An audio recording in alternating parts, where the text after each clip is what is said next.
મુક્તિ બંધન ભાગ 2 ચેપ્ટર 48 શનિવાર 25 જાન્યુઆરી 1992ની સાંજ વૈભવ વિરાણીના પુણ્ય અર્થે યોજાયેલી વ્યાખ્યાનમાળાની 7મી અને છેલ્લી સંધ્યા હતી.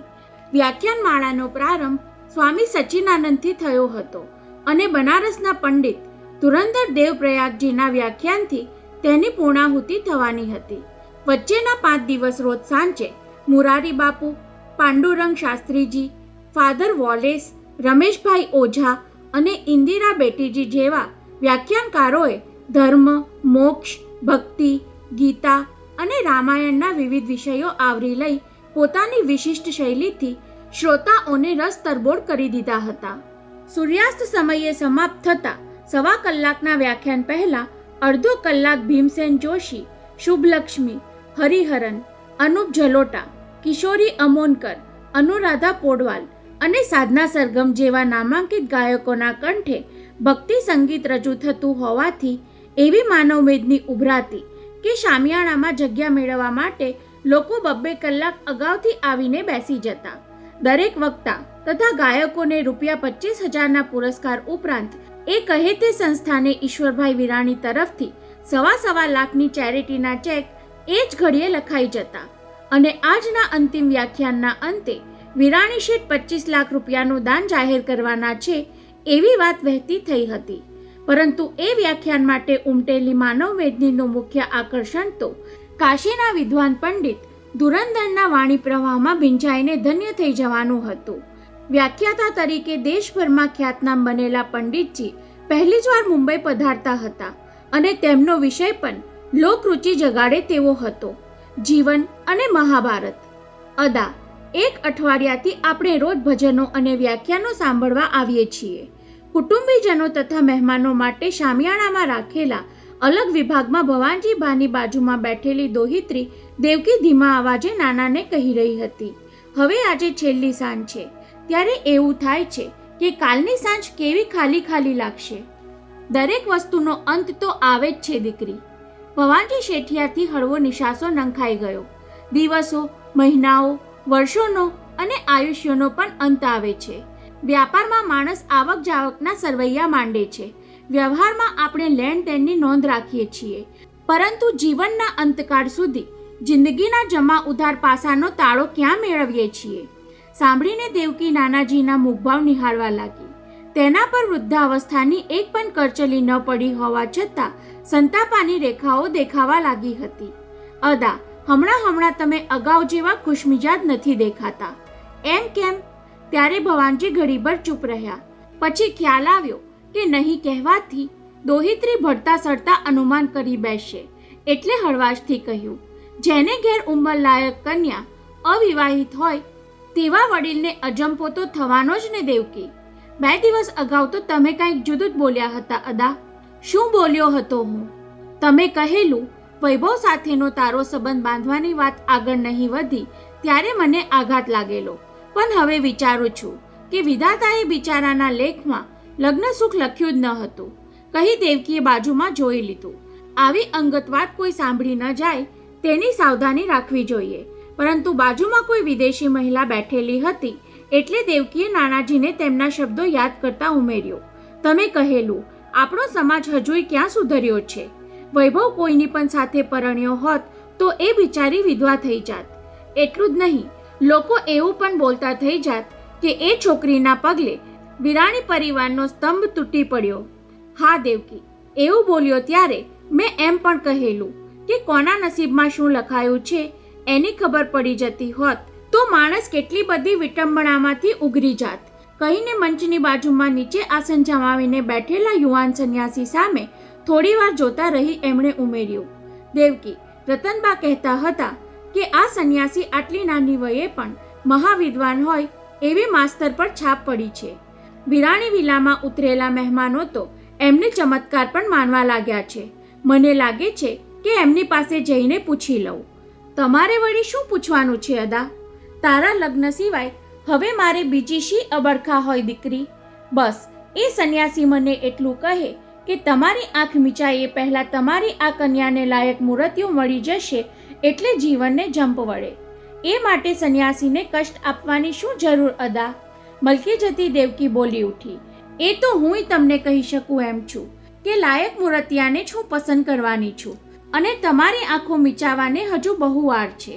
એ વખતે મંચ પર સામે પહેલી હરોળમાં ગોઠવાયેલા સોફામાં સ્વજનોની વચ્ચે બેઠેલા ઈશ્વરભાઈ વિરાણી આંખો મીચીને જાત સાથે વાત કરવામાં વ્યસ્ત હતા. વૈભવના ગયાને આજે 9 દિવસ પૂરા થતા હતા. રોજ સાંજે આ રીતે ભજનો અને ઉપદેશો સાંભળવા છતાં મનને શાંતિ કેમ સાંપડતી નથી? 2-2.5 કલાક શામિયાણામાં બેઠા હોઈએ એટલી વાર કંઈક સાંત્વન જેવું અનુભૂતિ થાય છે, પણ બાકીનો સમય શૂન્યાવકાશ જેવું કેમ બની જાય છે? મન સંતાપથી ઘેરાયેલું કેમ રહે છે? જેનો જવાબ તેમની જાત પાસેથી એક જ મળતો. પેલો સંન્યાસી ચારુનો પુત્ર બનીને એ આમ અચાનક આવી ચડ્યો ન હોત તો વૈભવના મૃત્યુને સહી લેવા માટે હું છાતીને વ્રજ જેવી બનાવી દેત. પરંતુ સાધુના સ્વાંગમાં આવીને આ માણસે 37 વર્ષના અમારા લગ્ન જીવનને તેના પગ હેઠળ ક્રૂરપણે કચડી નાખ્યું. કઠોર સંઘર્ષ કરીને મેળવેલી સિદ્ધિ અને સંપત્તિને કોડીની કરી નાખી આ પારકા પુત્રે. આટલા વર્ષ ચારુએ મને અંધારામાં રાખ્યો. નક્કી એ તેના ગુરુદેવનું જ પાપ હોવું જોઈએ, જેની સાથે એ રોજ સાંજે દેવતાની જેમ પૂજા કરે છે. પરાઈ સ્ત્રીના સહવાસ માણીને હું ક્યારેય મનમાં પત્ની સાથે દ્રોહ કર્યો હોય એવો ડંખ અનુભવતો હતો. જ્યારે આ મારી પતિવ્રતા પત્ની કોઈ જાતની લાજ શરમ વિના પોતાના પાપને પ્રકટપણે પૂછતી રહી. એ સ્ત્રી ચરિત્ર નહીં તો બીજું શું? અને આમ છતાં 9 દિવસથી હું મૂંગા મોઢે સહી કેમ લઉં છું? વૈભવના મૃત્યુની અદબ આડે આવે છે કે ઘરમાં મહેમાન થઈને આવેલા કુટુંબીજનોની હાજરી મને લાચાર બનાવે છે. હવે માત્ર સંન્યાસીને જ નહીં, ચારિત્રહીન પત્નીને પણ ધક્કો મારીને ઘરમાંથી કાઢી મૂકવા માટે કાળજું કઠણ કરવું પડશે. પછી જોઉં છું. એમ કરતાં કોણ મને રોકી શકે છે? ડેડી, અચાનક આવી ચડેલો સિદ્ધાર્થ પછવાડેથી કાનમાં કહેતો હોય તેમ બોલ્યો. ત્યારે ધિક્કારની વિચારધારાને ઈશ્વરભાઈએ સાવધ બનીને સંકેલી લેવી પડી. શું છે? પંડિત ધુરંધરજીને એરપોર્ટ લેવા ગયેલા ચીનુનો ફરી ફોન હતો. એ કહે છે દિલ્હીની ફ્લાઇટ હજુ ડિલે થઈ છે. સાંભળીને ઈશ્વરભાઈએ ઘડિયાળ પર નજર નાખી તો 4:15 થવા આવ્યા હતા. ખરી રીતે આજની છેલ્લી સાંજના વ્યાખ્યાનકાર 4 વાગ્યા પહેલાં તો અહીં હાજર થઈ જવાના હતા. એરપોર્ટથી કલાક અગાઉ મળેલા સંદેશા દ્વારા જાણવા મળ્યું કે ફ્લાઇટ અડધો કલાક મોડી છે.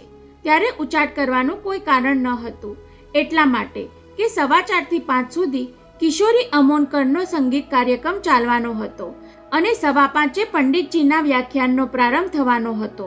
એને બદલે ડેડી, હમણાં આવેલા સંદેશામાં એવું જાણવા મળ્યું કે પ્લેનમાં બોમ્બ મુકાયો હોવાની બાતમી પરથી વિમાનમાં બેઠેલા તમામ પેસેન્જર્સને નીચે ઉતારીને થરો ચેકિંગ કરવું પડ્યું અને થોડીવાર પહેલાં દિલ્હીથી પ્લેન નીકળ્યું. એનો અર્થ તો એ થયો કે 5:30 પહેલાં પ્લેન સાંતાક્રુઝ એરપોર્ટ પર નહીં ઉતરે અને ગમે તેટલી ઝડપે મોટર ચલાવે તો પણ એ 6:15 પહેલાં અહીં નહીં પહોંચી શકે. હવે શું કરશું ડેડી? સિદ્ધાર્થ ચિંતાતુર અવાજે પૂછી રહ્યો હતો. ચીનુનો ફરી એરપોર્ટથી ફોન આવવાનો છે. ત્યારે ઈશ્વરભાઈને વ્યાખ્યાનમાળાની છેલ્લી સાંજે આવેલા અણધાર્યા વિઘ્ને હતાશ કરી દીધા. પંડિત ધુરંધરનું વ્યાખ્યાન તો પરાકાષ્ઠા જેવું હતું. 2 દિવસથી લોકો બોલતા હતા. ઈશ્વરભાઈએ આ બહુ મોટો ધર્મલાભ આપ્યો. નહીતર ધુરંધર મહારાજ શ્રી જેવા વિદ્વાન અપંગ વ્યક્તાને મુંબઈ ગરા ક્યારે સાંભળવા પામત? એક કામ કર સિદ્ધાર્થ, કોઈ પણ ભોગે વ્યાખ્યાનમાળાની છેલ્લી સાંજને નડતું વિઘ્ન હટાવવા માટે એમણે ઉપાય વિચારી લીધો. પવનહંસવાળાને ફોન કરીને એક હેલિકોપ્ટર ભાડે કરી લે. ચીનુનો ફોન આવે એટલે તેને કહે કે પંડિતજી દિલ્હીની ફ્લાઇટમાંથી ઉતરે કે તરત જ જુહુ એરપોર્ટ પર લઈ જઈ હેલિકોપ્ટરમાં બેસાડીને લઈ આવે. મોટર રસ્તે આવતા કલાક નીકળી જાય, તેને બદલે કોપ્ટરમાં આવશે તો 15-17 મિનિટ જ લાગશે અને વ્યાખ્યાનનો સમય સચવાઈ જશે. કિશોરીબાઈએ પ્રથમ ભજન પૂરું કર્યું એટલી વારમાં તો સિદ્ધાર્થે પાછા આવીને ડેડીને જાણ પર કરી દીધી કે હેલિકોપ્ટરનો પ્રબંધ થઈ ગયો છે અને ચીનુને પણ સૂચના આપી દીધી છે. ત્યારે ઈશ્વરભાઈ નિરાંતનો શ્વાસ લેતા હતા ત્યાં એમની નજર નિરાલી પર પડી. પેલો સંન્યાસી પોતાની પુત્રીને કાનમાં કાંઈક કહી રહ્યો હતો. એ જોઈને ફરી મનમાં સંતાપ સળવળી ઉઠ્યો આજકાલ આ છોકરી સાધુ સાથે બહુ હળવા લાગી છે. 2 દિવસ પહેલા આવીને એ મને કહી ગયેલી, ડેડી, આ સાધુ ભલે એજમાં નાના દેખાય, પણ એમનો અભ્યાસ બહુ ડીપ છે. ગઈકાલે ઋષિકેશથી એમના નામે આપણા સરનામે એક પાર્સલ આવ્યું. તેમાં શું હતું ખબર છે? કહીને નિરાલી અટકી હતી, પણ પિતાએ જાણવાની ઉત્સુકતા દર્શાવી નહીં, એટલે તેણે જ કહેવું પડ્યું હતું, ડેડી, તમે નહીં માનો, પણ એ પાર્સલમાં 2 ડઝન જેટલા ગ્રંથો હતા, અને તે પણ કેવા કેવા વિષયના. વેદાંત, ઉપનિષદ અને વિવિધ ધર્મના ગ્રંથો હોય એ તો સાધુ માટે સ્વાભાવિક ગણાય, પણ એ તો ઇકોનોમિક્સ જેવા વિષયના પણ જાણકાર લાગ્યા. પુત્રીની એ માહિતીએ ઈશ્વરભાઈના મનમાં એક જ પડઘો પાડ્યો હતો. આ ચાલબાજ એમ માનતો હશે કે હું એને વૈભવના સ્થાને બેસાડી દઈશ એટલે રાતોરાત અબજપતિનો પુત્ર બની બેસશે. એ સિવાય ઇકોનોમિક્સનો અભ્યાસ કરવાની એને શું જરૂર પડી? એના ગુરુજીએ આવું જ બધું પઢાવીને એને મોકલ્યો હશે, અને બેવકૂફ ચારુ કઠપૂતળીની જેમ તેની નચાવી નાચે છે. પરંતુ 2 દિવસથી વધુ એનો એ ખેલ નહીં ચાલવા દઉં હું. નિરાલીને સાધુ સાથે કાનાફૂસી કરતી જોઈને ઈશ્વરભાઈને અત્યારે એ બધું યાદ આવી ગયું, અને એ જ વખતે પુત્રી તેમની પાસેથી પસાર થતી દેખાઈ એટલે રોકીને પૂછ્યું, શું વાત છે નિરાલી? વૈભવને ગુમાવ્યા પછી આજકાલ સંતાનો સાથે સખ્તાઈથી વર્તવાનું તેમણે બંધ કર્યું હતું, છતાં તેમની પૂંછામાં થોડી તીખાશ તો ભળી ગઈ હતી. ડેડી, પાછળ ભવાનજી ભાની બાજુમાં દેવકી બેઠી છે. તે બંને હાથમાં માથું દબાવીને ભજન સાંભળતી હતી, એટલે પ્રથમ ભાઈએ મને કહ્યું કે આ છોકરીને આધા શીશીનું દર્દ હોવું જોઈએ, તેને અહીં બોલાવી લાવ જોઈએ. સાંભળીને ઈશ્વરભાઈ ચોંક્યા. દેવકીને આધા શીશીનું દર્દ છે એ પોતે જાણતા હતા, પણ આ સાધુને ત્યાં બેઠા કઈ રીતે જાણ થઈ ગઈ? એને આધા શીશીનું દર્દ મોટા ભાગે મધ્યાહન પછી શમી જતું હોય છે, છતાં સાધુ ખાતરીપૂર્વક કેમ કહી શક્યો? એ જરૂર દૂર બેઠા બેઠા પણ સામેવાળાનું માઇન્ડ રીડિંગ કરી શકતો હશે. સામેવાળાને વશ કરી લેવા માટે કેટલી વિદ્યા શીખીને આવ્યો હશે, કોણ જાણે? એવો વિચાર કરવામાં રહ્યા ત્યાં સુધીમાં તો દેવકીનો હાથ પકડી નિરાલી તેને સાધુ તરફ લઈ જતી દેખાઈ. તેની પાછળ ભવાનજી શેઠિયા પણ જઈ રહ્યા હતા, અને કિશોરીબાઈનું બીજું ભજન શરૂ થવા પર હતું, એટલે એમણે ખામોશ રહેવું પડ્યું. શ્રોતાઓમાંથી કોકને તત્કાળ તબીબી સારવાર આપવાની જરૂર પડે એ માટે સ્ટેજ પાછળ ઊભેલા ફર્સ્ટ એડ કેમ્પમાં નિરાલી અને દેવકી દાખલ થયા કે તરત જ સંન્યાસી પ્રથમાનંદે પૂછ્યું, દેવી, આપને આધા શીશીનું દર્દ છે ને? ત્યારે દેવકીએ હકારમાં ડોક નમાવી અને થોડીવાર તેને નિહાળતી રહી. તેજસ્વી દેખાતા આ સંન્યાસી નિકટથી કેવા મનોહારી લાગે છે, કેવા મિતભાષી છે. બેસો દેવી. કેમ્પમાં નીચે બિછાવેલી ગાદી પર બેઠક લેતા સંન્યાસીએ દેવકીને પોતાની સામે બેસવા કહ્યું, ત્યારે તેનાથી કહેવાઈ ગયું, સંન્યાસી, આપ મને દેવીને બદલે દેવકી કહેશો તો ચાલશે. ત્યારે પ્રથમાનંદજીથી મલકી જવાયું, તો પછી આપ મને સંન્યાસીને બદલે પ્રથમ કહેશો તો ચાલશે, કહી તેણે નિરાલી તરફ જોયું. બરાબર છે ને બહેના? ત્યારે નિરાલીને ટીખળ સૂજી આવી. મને બહેના કહો છો અને દેવકીને દેવી કહીને બોલાવો છો, એ કાંઈક બરાબર તો ન જ કહેવાય ને, કહી તેણે ઉમેર્યું. ઉંમરમાં તો કદાચ દેવકી પણ તમારાથી નાની જ હશે પ્રથમભાઈ. એટલે સંન્યાસીથી ખડખડાટ હસી પડાયો. 8-9 દિવસના સહવાસમાં નિરાલી ઘણીવાર જુદી જુદી રીતે તેની ઉલટ તપાસ લઈ લેતી હતી, અને દરેક વખતે તેને કોઈ સાત્વિક જવાબ સાંભળવા મળતો. અત્યારે પણ એવું જ કંઈક બન્યું. સંબોધન એ તો અંતરમાં સ્ફૂરતો ભાવ છે, એ માત્ર વયનું અંતર જ નહીં, 2 વ્યક્તિ વચ્ચેની નિકટતા પણ દર્શાવે છે, કહી સંન્યાસીએ દેવકી તરફ લક્ષ આપ્યું. આધા શીશી આમ તો વારસાગત વ્યાધિ ગણાય છે. તમારા માતા પિતામાંથી કોઈને એ હોવો જોઈએ. મારી જાણ પ્રમાણે પિતાને તો નથી, કહી દેવકી અટકી ગઈ. પિતા બાબતમાં પોતે જાણતી નથી એમ કહી શકી નહીં, અને મારી માં હયાત નથી એવું બોલતા જીભ કેમ ઉપડે? તમે સાચું કહ્યું સંન્યાસી. એ જ વખતે છાવણીમાં દાખલ થતા ભવાનજીભાઈએ માહિતી આપી. દેવકીની માતાને પણ આધા શીશીનો રોગ હતો, કહી તેમણે બાજુમાં બેઠક લીધી. ખરેખર તો આ દર્દ સાંજે શમી જતું હોય છે, તેને બદલે અત્યારે દુખાવા આવ્યું એટલે નવાઈ લાગી કે આપે દૂર બેઠા કેમ જાણી લીધું કે એને આધા શીશીનો દુખાવો ઉપડ્યો છે. એ જાણી લેવામાં કોઈ ચમત્કાર નથી વડીલ. દરેક વ્યાધિ આક્રમણ કરે છે ત્યારે દર્દીના મુખભાવમાં કેવા કેવા પલટા આવે છે તેનું એક શાસ્ત્ર છે. પરંતુ હવે એ ભૂલાતું જાય છે અને તબીબી વિજ્ઞાને એટલો બધો વિકાસ સાધ્યો છે કે મુખભાવને નાડી પરથી નિદાન કરવાની હવે આવશ્યકતા પણ વર્તાતી નથી, કહી યુવાન સંન્યાસીએ દેવકી સામે હાથ ધર્યો. તમારો જમણો હાથ આપશો? સારવાર કરાવનાર વ્યક્તિ હાથ જોવા માંગે તેમાં કંઈ જ અસામાન્ય ન હતું, છતાં પ્રથમાનંદનો લંબાયેલો હાથ જોઈને દેવકીએ ન સમજાય એવો રોમાંચ અનુભવ્યો. પછી સંન્યાસીએ લંબાવેલી હથેળીમાં પોતાનો હાથ મૂકતી વખતે શરીરમાં કંપ પ્રસરી ગયો. સંન્યાસીએ તેમના જમણા હાથનો અંગૂઠો દબાવ્યો ત્યારે દેવકીથી ઉહકારો નંખાઈ ગયો, પણ પછી તરત જ ક્ષોભ વ્યક્ત કરતી બોલી ઉઠી, આઈ એમ સોરી. સોરી શું કામ દેવી? સંન્યાસીએ એક પછી એક આંગળીના ટેરવા દબાવતા જઈને કહ્યું, રોગનું નિદાન પારખવા માટે ઈશ્વરે આપણા શરીરમાં અનેક બિંદુ આપ્યા છે. દબાણ આવતા જ પીડા થાય તેના પરથી પારખી શકાય કે રોગ ક્યાં છે અને કેટલા પ્રમાણમાં છે. દેવકીનું ધ્યાન સંન્યાસીના શબ્દો પર ન હતું, એ તો એના સહજ સ્પર્શથી જ ભાવ વિભોર બની ગઈ હતી. શરીરની પીડા થતી હતી, પણ મનને તો અગાઉ કદી ન અનુભવી હોય એવી શાતા સાંપડતી હતી. સંન્યાસી ભલે તેને તબીબી શાસ્ત્રની સિદ્ધિ તરીકે સમજાવે, પણ દેવકીને તો એમાં આ તપસ્વી પુરુષના સ્પર્શનું જ પરિણામ વર્તાતું હતું. હવે તમારો પગ આપશો? બંને હાથના આંગળા અંગૂઠાને પ્રેશર ટ્રીટમેન્ટ આપ્યા પછી સંન્યાસીએ પગ લંબાવવા કહ્યું ત્યારે દેવકી ઘડીભર તેમની સામે તાકી રહી. ના, એમાં કોઈ ક્ષોભ કે સંશય ન હતો, પણ કોઈ સાધુ પોતાના પગને સ્પર્શ કરે એ તેને અજુગતું લાગતું હતું. ગભરાય છે કેમ દેવકી? નિરાલીએ ભળતો જ અર્થ કરી તેનો પગ ખેંચીને સંન્યાસીની સામે ધરી દેતા મજાક છેડી.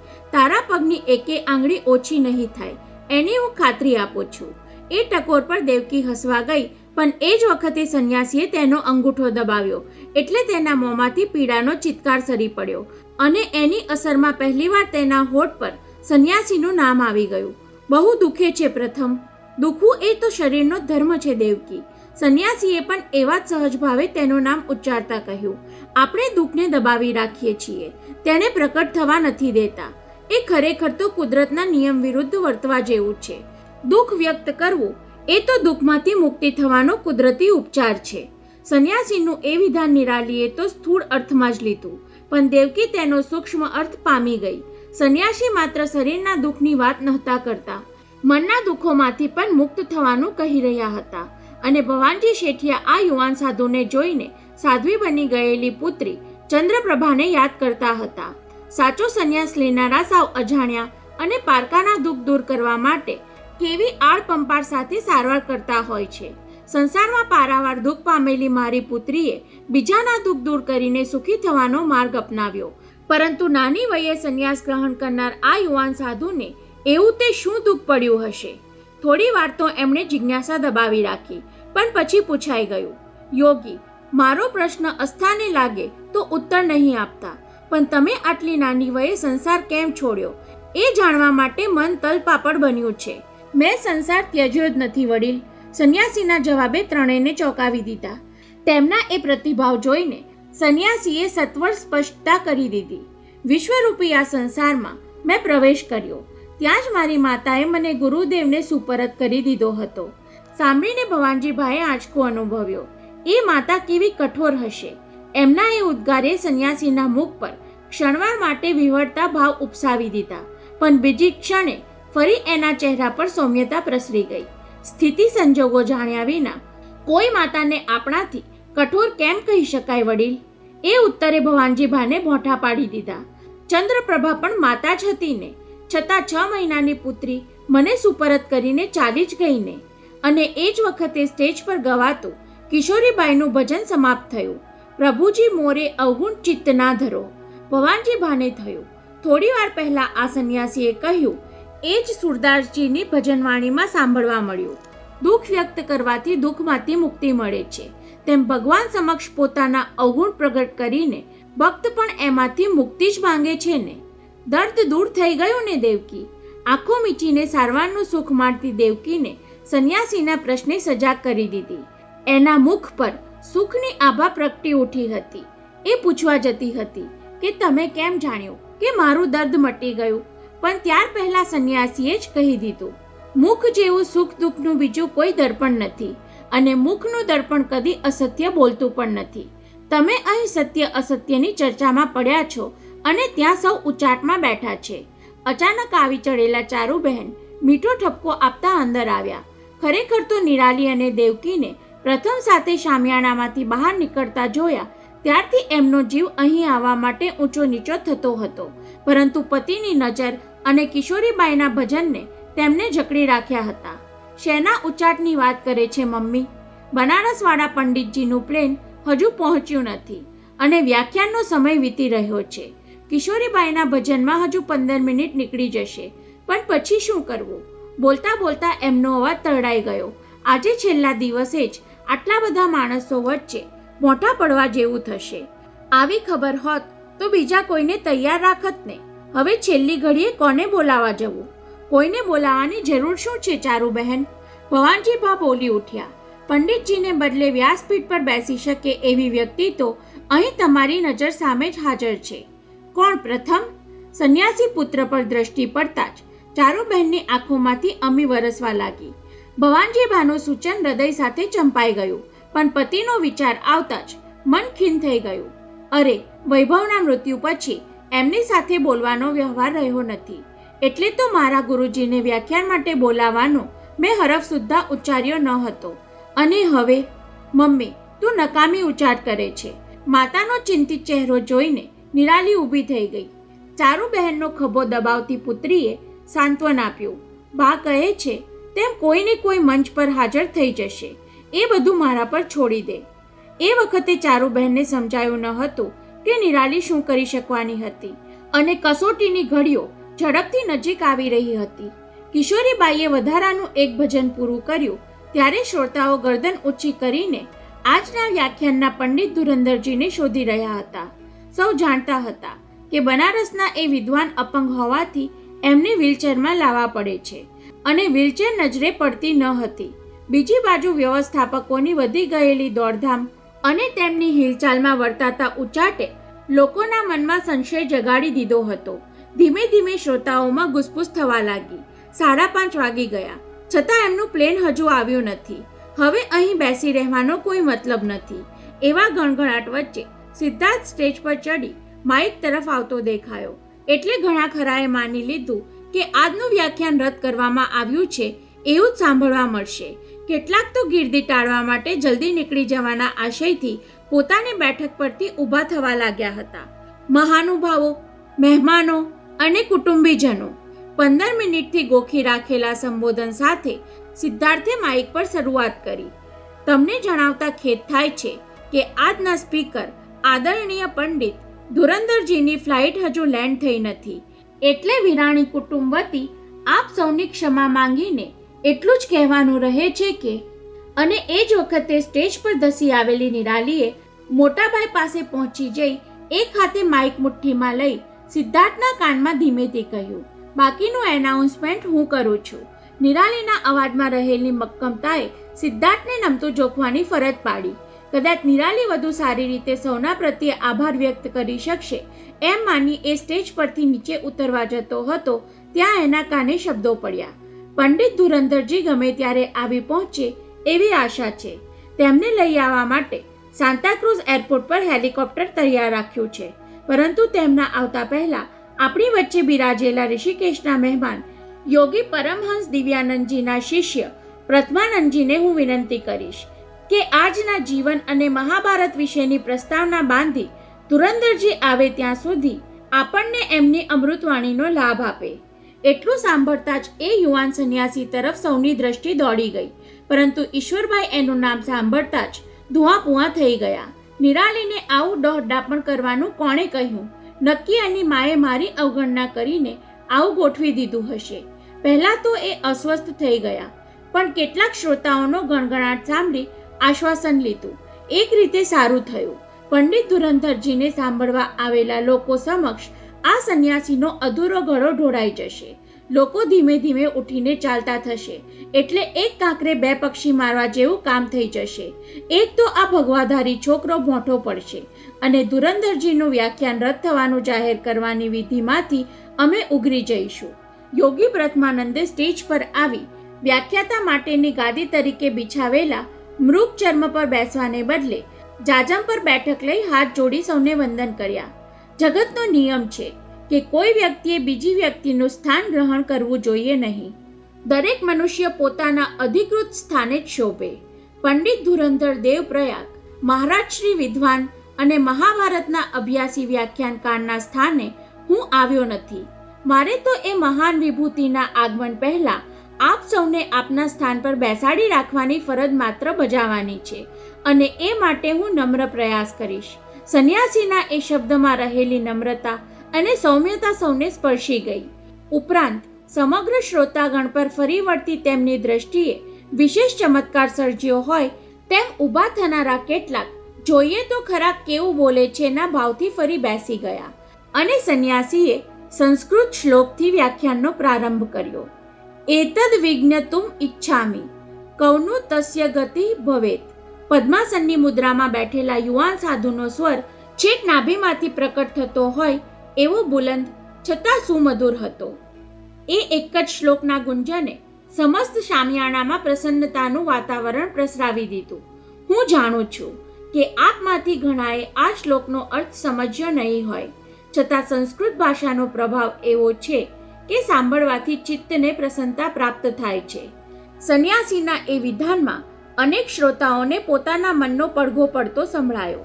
આપણી પ્રાચીન અને સરળ સંસ્કૃત ભાષાને મૃત તથા કઠિન કહીને આજકાલ તેની અવગણના ભલે થતી હોય, પરંતુ અહીં ઉપસ્થિત શ્રોતાઓમાંથી કમ્પ્યુટર સંન્યાસ જાણનારા જરૂર સાક્ષી પુરાવશે કે જગતની સર્વે ભાષાઓમાં કમ્પ્યુટરના ઉપયોગ માટે સૌથી સરળ ભાષા તરીકેનું ગૌરવ સંસ્કૃત ભાષા પામી છે.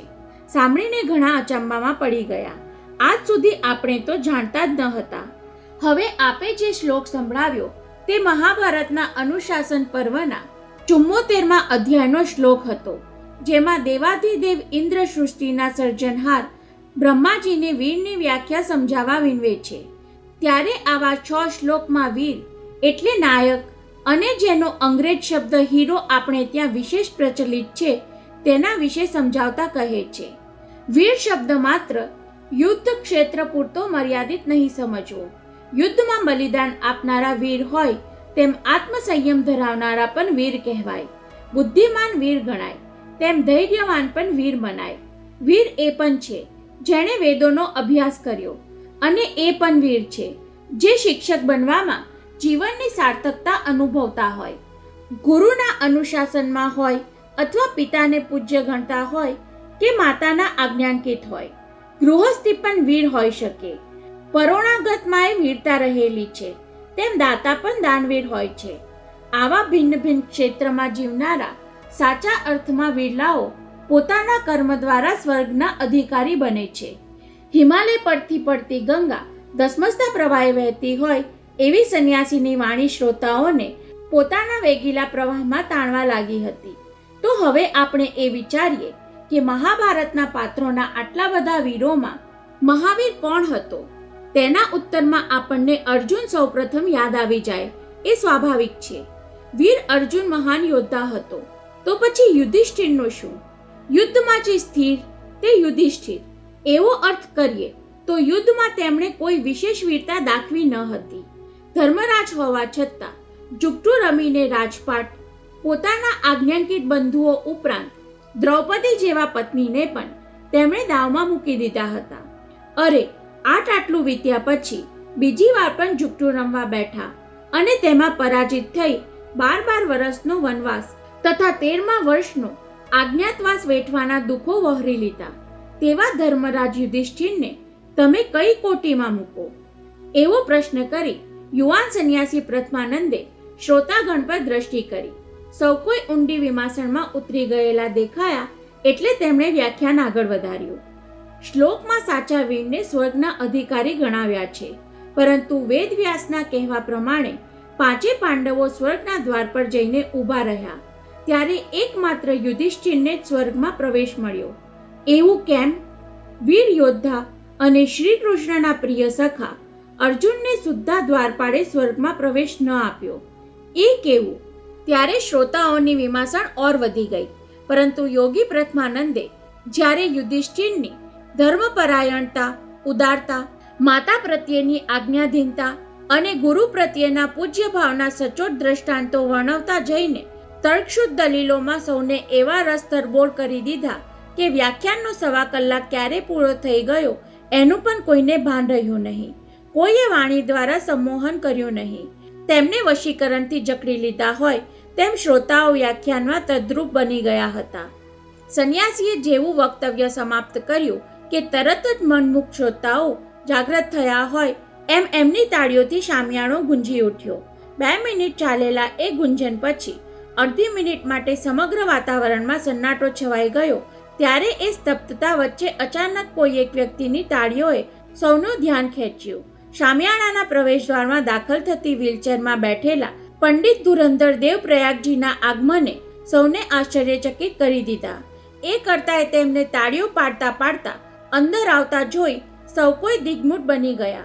ઈશ્વરભાઈ વિરાણી તેમને લેવા માટે સામા ગયા અને યુવાન સંન્યાસી પ્રસન્ન ચહેરે મંચ પરથી ઉતરી અપંગ પંડિતજીના પગે પડી ગયો. આપ ઉપર પધારો પંડિતજી. ઈશ્વરભાઈએ બંનેની વાતચીતમાં વિક્ષેપ પાડવાના ઉદ્દેશથી ધુરંધરજીને આવકાર આપવાની પેરવી કરી, પણ મહાભારતના એ વ્યાખ્યાતાએ ડોક ધુણાવીને ઇનકાર કરી દીધો. એ કોઈના ધ્યાન બહાર રહ્યો નહીં. ધુરંધરજીએ માઇક મંગાવ્યું ત્યારે સૌએ ફરી તાળીઓથી તેમની એ ચેષ્ટાને વધાવી લીધી. કદાચ વ્હીલચેરમાં બેઠા બેઠા એ વ્યાખ્યાન આપશે એવી ઘણાએ ધારણા કરી દીધી. નહીં, આ યુવાન સંન્યાસીના વ્યાખ્યાન પછી હું વ્યાસપીઠ પર બેઠું તો મુગ્ધ કરી દેનાર એના વ્યાખ્યાનનો ગૌરવભંગ કર્યો કહેવાય. પંડિત ધુરંધર દેવ પ્રયાગજી તેમના બુલંદ કંઠે કહી રહ્યા હતા.